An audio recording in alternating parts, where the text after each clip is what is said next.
Hello, ladies and gentlemen. Welcome back to another episode of Robinson Run. I'm your host, Brady Kreitzer. This is the second part of our two-part episode on the religion, the Presbyterianism, and the strong foundational roots of the community here at Robinson Run. And I am once again in a cemetery. If I had studied World War II for a living or, uh, the Vietnam era, I'd be interviewing people who are still with us, people with stories to tell. When you work in the 18th century, as you can see, it's a lot of cemeteries and a lot of churches and churchyards, and that's part of the gig for sure. But I'm used to it by now, and what I've learned after doing this a long time is that these people have stories to tell just like anybody else. You just have to work a little harder to hear them. So here I am in at the rather former site of the first Robinson Run Presbyterian Church, founded sometime in the 1780s or maybe even the 1770s. And this is going to be the site where we see that schism, if you want to call it that, manifest between the original church we found, Montour's Presbyterian Church, teamed with the church at Upper Raccoon, founded by men like James Ewing and Gabriel Walker, people we've been following for the last year here on Robinson Run. This is where that split's going to happen. It's going to really be spearheaded by Gabriel's brother Isaac. Now, we're not sure why the split happens. Just for some quick review, it could be something as simple as a heating element in the original church. But as you can see around me, this enormous cemetery was, part of a thriving community. The church that they founded here at Robinson Run Presbyterian Church, as they called it, has grown over the last 250 years. We're going to go into the office here in a bit, and we're going to talk about the history of this church, this separate church, really deserving to be a study of its own. But we're going to talk about the role of Isaac Walker and what he did to help establish this church. Now, it's windy here. I'm up on the hill. It's beautiful. So bear with me as we work on the wind, but this is real history in the field, as it were. Today, however, I'm looking for a man that I consider to be, and I think most people would, certainly the driving force of this church, but really, as far as Presbyterian ministers go, one of the most important Presbyterian ministers of the entire frontier, uh, a man named the Reverend John Riddell. And he's around here somewhere, so we're going to take our walk, and we're going to go find him. Um, just a little bit about Riddell. He's a powerful person in this congregation and in this community, and he's going to be called to create this new church. He's going to be the beating heart of this new church, and he's going to spend his life watching it grow. John Riddell, as we'll talk about in the office here in a second, comes from the British Isles. I mean, he literally in 1793 traverses the ocean to come here and establish this church. So we're going to go ahead and find him. We're going to see what we can learn about him, what remains. He may not be maybe the most famous minister, or reverend rather, in the Ohio River Valley, but there's really no one more impactful than him. So as we walk, I can see already we found him. Let's take a look. John Riddell, whose burial marker sits behind me, was described in all the sources more or less the same way. He was a man small in stature with dark hair and dark features, and everyone talks about his piercing dark eyes. But what everyone describes is his passionate belief in the Presbyterian faith, uh, risking it all. He has formal university training in the British Isles, risking it all to come here and really lead this flock of people. And what John Riddell will do, sort of again as almost a schism or a breakaway from the original church at Montour's Presbyterian Church, is create not one but two church communities all his own. And 250 years later, both of those churches, as we'll see, are not only still alive, but still thriving and deeply invested in their history. So the establishment of a church for these people, we can't speak enough about it, how important it is, what it means to them. It's their real sort of a statement of permanency here. The frontier is no longer a risk. It's no longer an experiment. This is their home. And the literally thousands of people who are laid to rest in this hallowed ground are a testament to that. So let's head back to the office, do a deeper dive into John Riddell, the Robinson Run Presbyterian Church, and a church we'll call Steep Hollow, today known as Union Presbyterian Church, that breaks off from it. Hang tight. I'll see you in a second. All right, everybody. So we're back here in the office, and as always on Robinson Run, I like to take you to the original places where these events occur, and then, because I am a professional historian, kind of show you the methodology we use to verify a lot of old stories or old folk tales or sort of tradition holds kind of things.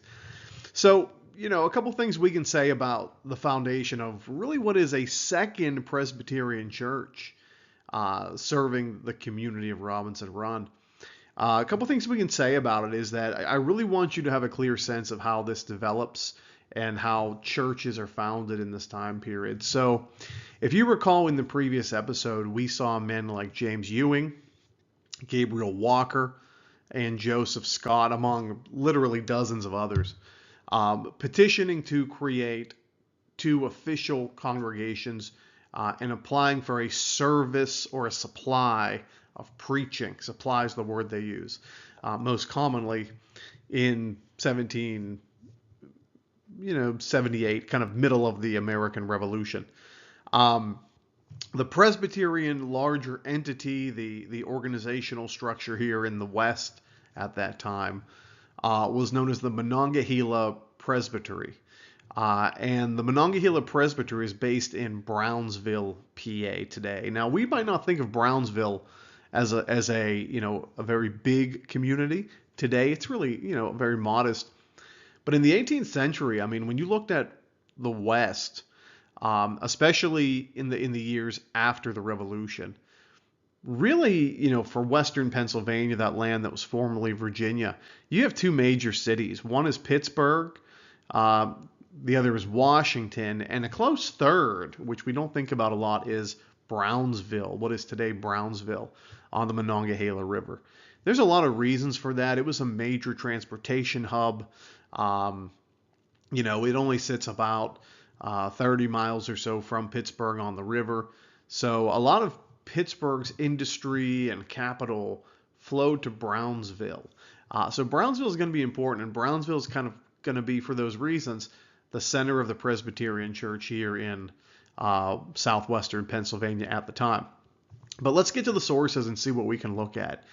On September 30th, 1793, we have, quote, a petition from the United Congregations of Robinson Run and Pittsburgh for a supply of preaching, a request officially made to the Monongahela Presbytery. And in the immediate aftermath of that, they'll send a man named Robert Warwick to preach just temporarily, which was a pretty common thing. And we're going to see Robert Warwick come in about a month, October 1793. Now, Robinson Run to Brownsville, really not that far, so it makes sense that they would get a pretty quick return on that question. But the idea becomes, what is Robinson Run? So if you'll recall, we had two congregations founded by the settlers of Robinson Run, but they were founded under the sort of watchful eye of one priest, right? The man we call Joseph Patterson. Those two congregations were Montour's Presbyterian Church, today in Oakdale, Pennsylvania, and what they called Upper Raccoon, which is today closer to McDonald, Pennsylvania. But remember, by 1793, we're beginning to see a real rift emerge here. And I think it probably played out a lot of ways, but the most obvious way for us here in Robinson Run to see that is the fact that Isaac Walker, really one of the three people we've been focusing on, and brother of Gabriel Walker, doesn't sign off on that petition. He's somewhat hesitant or uninvolved in that regard. And by 1793, as we're going to see, he begins to take active steps, not just to break away from those two churches, but to really found, in a lot of ways, his own. So that's the story we're going to tell today. But here we have, as early as 1793, September 30th, in fact, a petition going out that a new church is desiring to be founded. And just within at least 4 weeks, October of 1793, a temporary minister is sent here to this area. So let's see what he establishes. So this is really exciting. What we have here is an indication from February 6th, 1794, from the Monongahela Presbytery itself, that they received, quote, a verbal petition, meaning that someone physically went to Brownsville to petition for a supply of preaching. For a supply of preaching from the Robinson Run congregation by Isaac Walker. So we have not only, evidence that Isaac Walker is not just directly involved, but really the driving primary voice of the people of founding this new church. But we have evidence that he actually travels to Brownsville himself to make this petition for a supply of preaching. There is a second church community being created here, and it's going to be called the Robinson Run Presbyterian Church. And this is going to sit about 5 miles, and I'll show you a map here in a second, from the original church founded at Montours, founded by Gabriel Walker. The question we have is, was that church pre-existing, or was it completely founded by Isaac Walker? And from what I've gathered, there certainly was a Robinson Run Presbyterian Church in place during the American Revolution or shortly thereafter. It was probably already put in place by the time that a lot of our Robinson Run community members petitioned for the creation of Montours Presbyterian Church. There must have been some sort of difference between them, and the Presbyterians are famous for this at this time, for having these dogmatic differences, these sectional differences. There's different kinds of Presbyterians, and that may have been at play here. But Isaac Walker clearly favored this church group. The fact that he was taken in not only as a member but as a leader tells me that it may have been scattered, it may have been maybe less supported or had less membership than before. But there's no question, by February 6, 1794, Isaac Walker is a driving force, not just in leaving his brother's church that James Ewing and Gabriel Walker founded, the Montours Presbyterian Church, but creating his own. And we have this evidence here from the Monongahela Presbytery itself, that he's actively petitioning for it. This is where things get really exciting, and we really see the kind of global implications of what seems to be a very narrowly focused micro-history of Robinson Run. On October 20th, 1793, the Monongahela Presbytery will appoint a man named John Riddell, maybe John Riddell, we'll call him John Riddell, to be the pastor of this new congregation that Isaac Walker is so passionately petitioning for. And as we're going to see, because a supply of preaching was rare on the frontier, most of these men, these ministers, these reverends, actually always have pairs of congregations to deal with. So just like we saw Joseph Patterson becoming sort of the shepherd of the flock of Montours Presbyterian Church and the Upper Raccoon Presbyterian Church today in McDonald, we're going to see John Riddell officially appointed to lead not one but two new Presbyterian churches here in the Robinson Run area. The first will be called Robinson Run, which was the group that Isaac Walker was so passionately advocating for. And the second will be called Steep Hollow. And that's a new area for us. It really isn't, though. Steep Hollow is the area today that sort of serves, as I'll show you if you're familiar with Robinson Township, serves the area around Settlers Ridge, where there's a movie theater up there and a Giant Eagle Market District. If you can visualize the landscape kind of plunging into Interstate 376 today, that was kind of the Steep Hollow area. But he will have these two figures. And John Riddell is a very important person, and we visited his grave here at the very beginning of this episode. So he's still very present in this area. Riddell will become a key component of life for people here in the Robinson Run area. And again, we've seen his final resting place already. He's still there. That's one of the great things about living where we do. But the question is, Who is Riddell? Where does he come from? Well, Riddell's going to come from not America, but from Ireland. And he's going to travel the whole way around the world to come and preach to these people. So what is it about Robinson Run? Why would he come here? Is it just because he's assigned here? Not really. Based on my research, what I've seen is John Riddell is married to a woman named Margaret Arnold. And Margaret Arnold has a brother, John Arnold. And John Arnold lives in, you guessed it, the Robinson Run area. Around 1787, he'll move here. So Riddell is going to come from Ireland. He is going to really take a hold of this flock, so to speak, and guide them. This is the middle of nowhere for him. His brother-in-law is already here. So that's where Riddell's going to come in. And let's take a closer look at where he establishes his new church. So the new church that Riddell's going to found, and maybe it's already in existence, we aren't sure, will become known as the Robinson Run Presbyterian Church. And I want to give you some idea of perhaps where this is all sort of coming from. So if we look at the map in front of us, we're going to see a red dot. And here we go again. I'm going to get my marker out. We'll see if this works. Down here. This is going to be right around McDonald today, the South Fayette area. This will be the new site of Robinson Run Presbyterian Church. And the cemetery we visited at the beginning of this episode is going to be that. If you're looking for the Montours Presbyterian Church, that's going to be up here. And again, we are intimately familiar with that area. It's going to be right around here, just above the Walmart in Settlers Ridge. So you can see these are about a 5-mile stretch of area here. You're having growing community. Robinson Run is one of many growing communities, and they all need their unique brand of supply of preaching and service. So these are going to be, and I don't want to use the word too greatly, but something of rival churches. And there's really no such thing as a rival church. I understand that. The Lord's blessing is endless.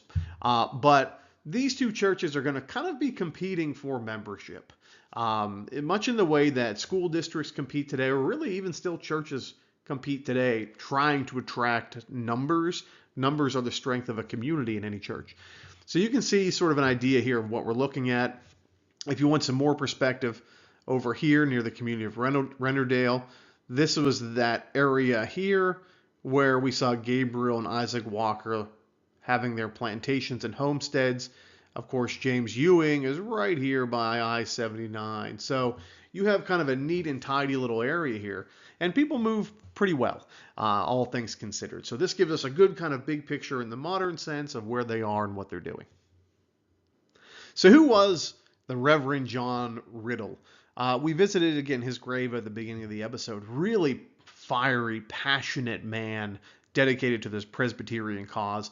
The kind of ideal person for these Robinson Run congregants who are looking for inspiration in their preachers.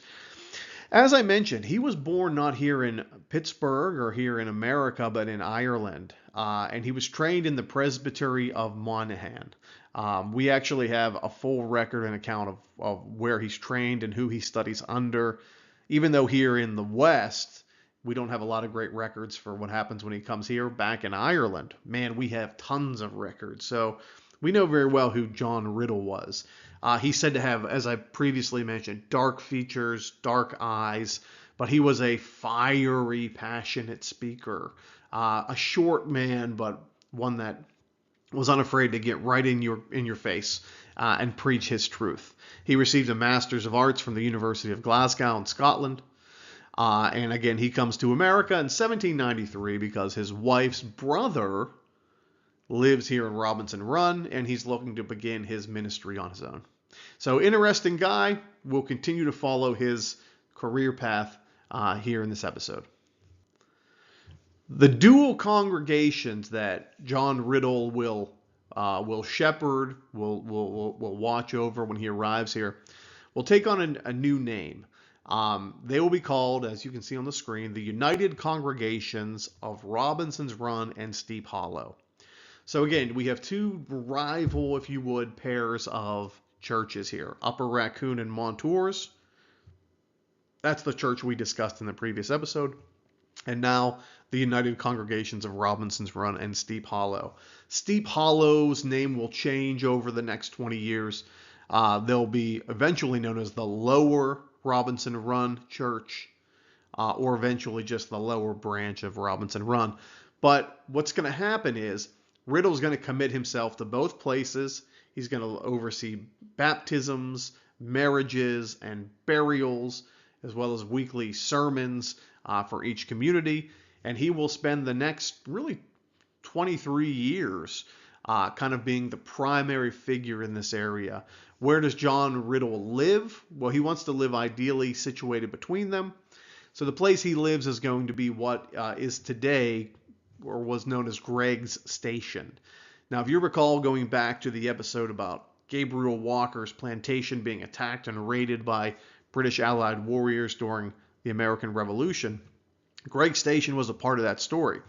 If you visited the concrete plant off of Gregg's Station Road today, or the parking lot of the Panhandle walking or hiking trail, you're pretty much in the location of John Riddell's home originally in the 1790s. So just for some perspective, some ballpark of where this all is, we visited a lot of these places before, and they're all very familiar with one another. So now we're going to jump ahead into the 19th century for the first time, and it's a big moment for us because John Riddell has overseen these two communities for 23 years. He's given their all, and what happens is the lower branch, formerly known as Steep Hollow Presbyterian Church, and the Robinson Run Presbyterian Church, both actually do really well. Their communities grow. They have over 100 congregants each. By 1816, the people of the lower branch or Steep Hollow Presbyterian Church have enough of a thriving community of their own that they actually petition the minister, the Reverend, John Riddell, to let them free, to separate themselves, to detach themselves from the united congregations of Steep Hollow and Robinson Run. And Riddell's not going to do this hastily, but he knows the people, and he knows that they're genuine, and he knows that they're financially strong as well as demographically strong. They have big numbers. So in 1816, Riddell releases Steep Hollow, or the lower branch. He will retain his leadership status as Reverend in the Robinson Run Church, which is why he's buried there today. And that new church will break away, and they will change their name. And this is what's really important for us, because the lower branch, or Steep Hollow community, now announces itself as, quote, the Union Presbyterian Church. The Union Presbyterian Church. And they are on their way. They have leadership. They have membership. We now have 1, 2, 3, 4, effectively 5 active sort of church congregant groups now in the Robinson Run area. It is 1816, so it's out of the scope of our original time period, but Riddell is that connective tissue that unifies them all. All of this, of course, is building to a better understanding of our world today. So here's where good, solid research, archival research, and materials help us out. Isaac Walker, the man who originally leaves Montour's Presbyterian Church, aggressively petitions, not once just in written form, but twice, the second time in verbal form, for a new supply of preaching for a new church, whatever the reason he had for separating from Montour's was, maybe, as we talked about previously, a heating element. Isaac Walker, during this split, or schism if you want to say that, will leave that Robinson Run community that he petitioned so strongly for and begin to identify more with the Steep Hollow or Lower Robinson Run, or now called Union Presbyterian Church, upon its founding. Why did he do that? Well, maybe it was geographic. The Union Presbyterian Church is going to be a little maybe closer to where he lives today at Walker's Mills. It's not exactly far. I would say it's still pretty equidistant. But there was something about them that, again, he gravitated toward. And we're now going to go into the archives and prove that. Now, whenever you're researching the history of a region, especially with the Scots-Irish, You really need to get in good with the churches involved, because these churches are every single one we've mentioned, still here, and they're still around, and they still have great records. So I want to share with you an appendix from the Union Presbyterian Church, formerly Steep Hollow or Lower Branch, formerly part of the Robinson Run and Steep Hollow Unified Churches. You can see here in their records, just for an example, we have the very first Reverend of today's what we call Union Presbyterian Church, still listed as the Reverend Joseph Riddell. So even though he, again, let them break free and let them separate and create a new church, the Union Church, that church still recognizes him as the first, which I think is really neat. But as you can see here, this is the next 9 or 10. So these records are good and they're detailed, and it kind of affirms what we've been talking about throughout the show. The really important one for us is what's going to come next. And this is what we're looking for. This is the big one. When we look at the elders of Union Church, who do they recognize as their initial elders? They don't recognize their founding as that 1816 schism or split that I mentioned when they actually become Union Presbyterian Church and stop calling themselves the Lower Branch or Steep Hollow. They recognize 1794 as their founding date. And if you look at the elders of the Presbyterian Church, the first 4, we have 4 names, and one of them is going to be really important for us. Isaac Walker is listed first in the year 1794. So Walker clearly is a leader in this community. You don't get to be an elder in your church by being an outsider. You have to be someone that people trust, someone that people respect. By this point, Isaac Walker has been living here in the Robinson Run area, western Pennsylvania, formerly western Virginia. He's been living here for about 22 years. And we've seen the terrible traumas he's dealt with. We've seen the realities of the brutality of the American Revolution that he survived. Isaac Walker is an elder of this church, which makes him a de facto leader in this community, one way or the other. And that's going to be really important for us, because when we continue with this program, we're going to see the leadership of Robinson Run targeted by a very monumental event. And Isaac Walker will be one of the people that is going to be taken down as a result. But this is a really big flashpoint moment in our show. Isaac Walker, maybe, again, he is the younger brother of Gabriel. Maybe he lives in the shadow of his older brother at the Montour Presbyterian Church. Maybe he wants to break free and make his own way as an elder in his own church. That's all possible. And he does exactly that. Isaac Walker, 1794, is essentially a founding member of a new church following a schism from the original Robinson Run Church. And I think this is really important for us, and I think it's definitely worth its own episode.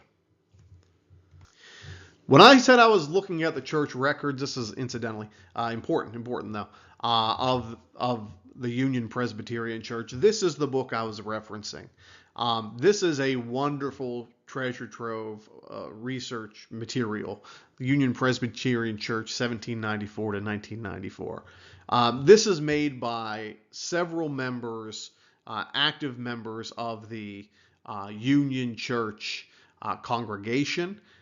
This was given to me personally by them when I went to visit, and I gave a little lecture for them a couple of months ago. Probably like last year, though, at this point. But it is a spot-on, first-rate book.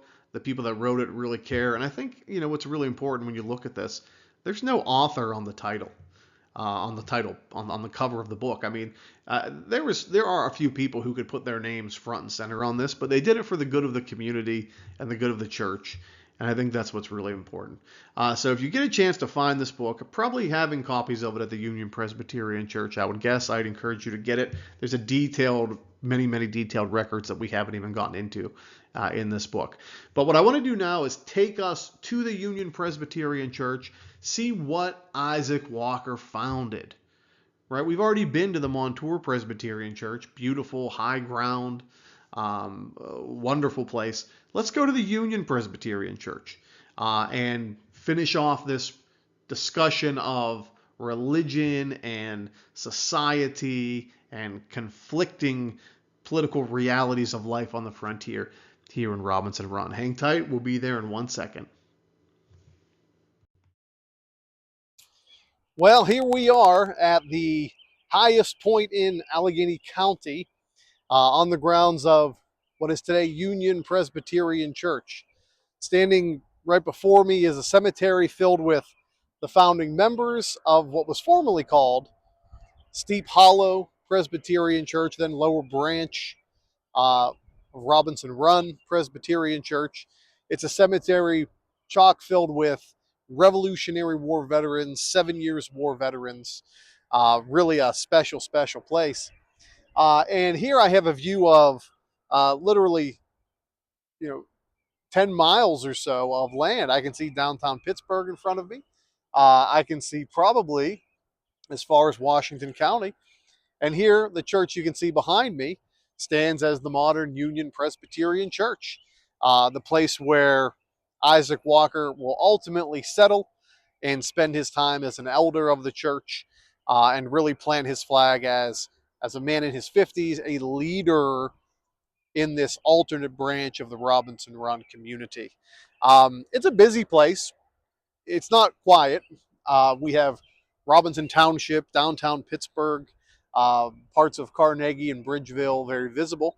But it's a very special place because if you eliminate a lot of the sort of milieu of the modern world, the hotels and shops and restaurants, you can still see the benefit of a place like this.